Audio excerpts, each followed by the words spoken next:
Hello, everyone. Avam here, and I welcome you to another episode of In the Studio with Avam.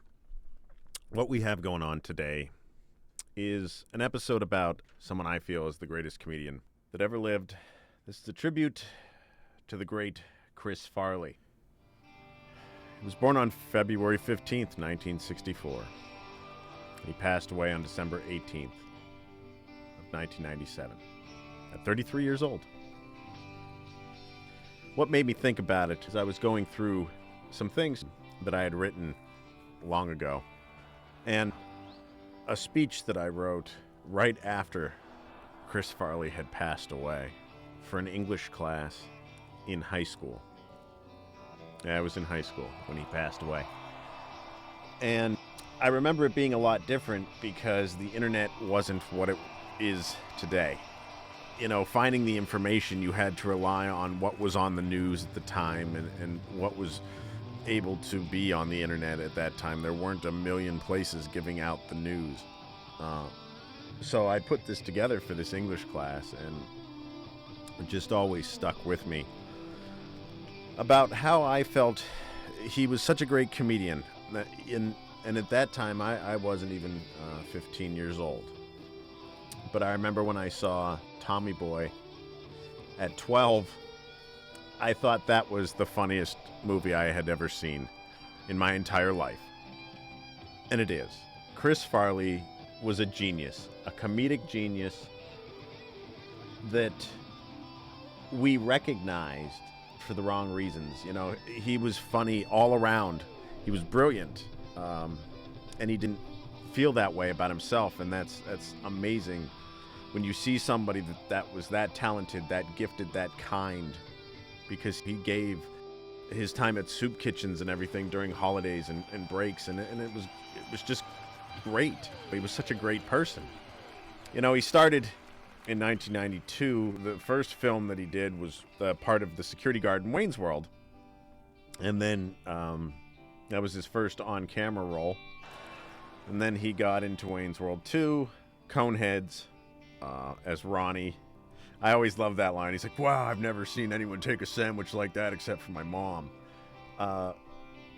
Just the way he delivered lines was so iconic. In 1994, he was Wilson in Airheads. He was the bus driver in Billy Madison, which a lot of people love him for. I always like, all right, great, grand, wonderful, no yelling on the bus. Like, I always thought that line was fantastic. He had a cameo in Roseanne, but Tommy Boy in 1995 really catapulted him to stardom. But he was already so fantastic. He did Second City from 1989 to 1991, and he had developed characters there that made him noticeable all the way in New York, that he was brought on to Saturday Night Live. Fantastic. And he had such an energy, you know, that like you instantly fell in love with. When I saw Tommy Boy for the first time, we're going to go back to this because I can't say enough about it. So, you know, there I am, 12 years old, watching this film. I'd already seen a lot of stuff on Saturday Night Live. And, yeah, I know. 12 years old. I was watching Saturday Night Live. But that was a golden era of comedy. It was before the social media era where, you know, it was so readily available to everybody. But Saturday Night Live was then and will be the quintessential show for that type of sketch comedy. I look forward to seeing the new Jason Reitman film, Saturday Night. I'm going to check that out, and I'm going to do a review of how I feel about it on here, on one of the episodes. But anyway, back to Chris Farley. Tommy Boy, I mean, just an iconic film. I never laughed so hard. I mean, even from the beginning moment when the young Tommy is late for school, runs into the glass door, you know, says, son of a, you know, and then, you know, later on it cuts to a grown-up Tommy, played by Chris Farley, running on the college campus to get to class. Just iconic from the get. And he played that character so perfectly. You know, he's such an intelligent person that he just knew how to play that persona, and he did it. He grew up in Madison, Wisconsin, was born there. His one sister and his three brothers were Tom Jr., John, Kevin, and Barbara. I actually got a chance to meet Kevin a few years ago at a comedy club. And I have his autograph, and I had to tell him how much his brother meant to me and how much it means to me to see that Kevin is continuing on, because he is just, he's funny. He's funny too, okay? Kevin Farley, John, the whole family. And go look at the clips of Chris Farley. There's one on Conan where he talks about his father just blowing his stack at a moment's notice. And that one I can watch over and over again, and I laugh every time. For me, I was never laughing at Chris Farley because of his size. It was just his ultimate delivery and energy that he gave to everything that he did that was unbelievable and undeniable. From his characters, Matt Foley, everybody knows him as Matt Foley. Because of that, I mean, I might not want to even live in a van down by the river. There were so many iconic deliveries. Nobody can do it justice to the way that he did it. But so many amazing things. On Superfans, he was Todd, and he was always having the heart attacks. Or I loved when he was loking. The Chippendale skit, man, that started, you know, that people say blasted him to stardom. Listen, he already was successful. He was on his way to success.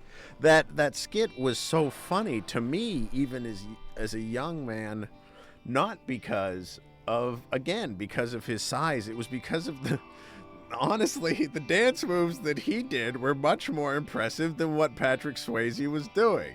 Now, anybody that knows about Chip and Dale's, there's a little bit of that's where the sadness of that skit comes in, because it's like and they even said, well, if I get it, it's only because your body is so bad. And that's not necessary, but, it did draw a laugh. But the skit itself was it was genius. The thing that I always remember when I look at the documentaries that there are about Chris Farley and all the things that I've been able to see since then, from back in the day of writing the speech in 1997 for the English class, the thing's different now. There's so much more out there to see. And one of the things I've learned is that Chris always just wanted his dad to laugh, and I think that relationship is beautiful.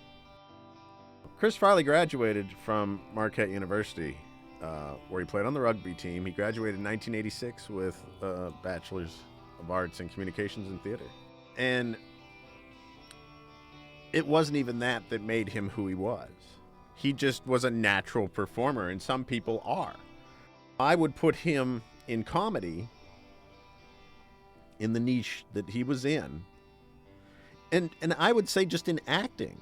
I think that people have said it, and I agree that he would have been great in serious roles as well. He was just a true performer. And he gave his all to the craft, and I think that was beautiful, and that was part of what always must have pressed him on to continue, the stamina. But it's a shame because the stories of his addiction are just as common as the stories about how entertaining he was. And, he had been to rehab 16 or 17 times. And that's a hard thing to have to deal with. I think it's misunderstood by a lot of people is how much addiction can take over. Even when somebody knows what they have to lose, it's not always easy to get around addiction. And remember that. Or put it into practice. That to me says he didn't want to be held down by the addiction.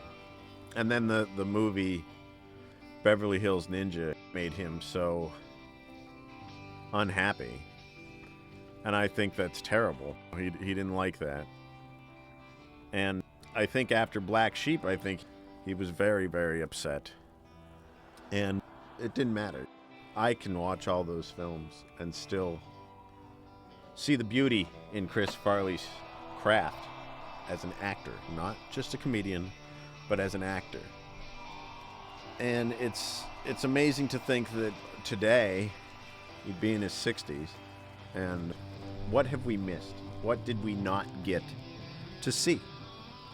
You know, and you can't focus on that because we have to be grateful for the time we had with Chris and to know that he is a performer that will be remembered for what he did. Just like his idol was John Belushi. And it's a shame that they both had to pass so young when they were both so very talented. But let's not focus on the sad things. You have to be able to realize that we have to celebrate the amazing Chris Farley and the ability now to be able to see all the things preserved, you know, all the sketches, all the movies, all the interviews preserved for future generations. That makes me so happy. When it was so astonishing years ago, when you had to find the information, you didn't think about it, you didn't need it. But now he's ever preserved in history, as he should be.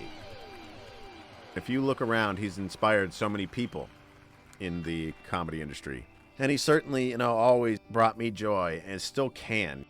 He's one of the go-tos when you really need something to smile about.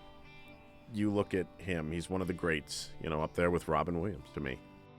And I think those two would have been fantastic in a movie together. Robin Williams, Chris Farley. That would have been a movie of movies. But thank you. I appreciate you all stopping by to listen to In the Studio with Abam. And if you enjoyed it, you stop by Twitch sometime. Give me a follow there. Subscribe on YouTube. It does help. Thank you so much. I hope you enjoyed it. This is Abam saying I hope you have an excellent day, and I'll see you the next time we're on.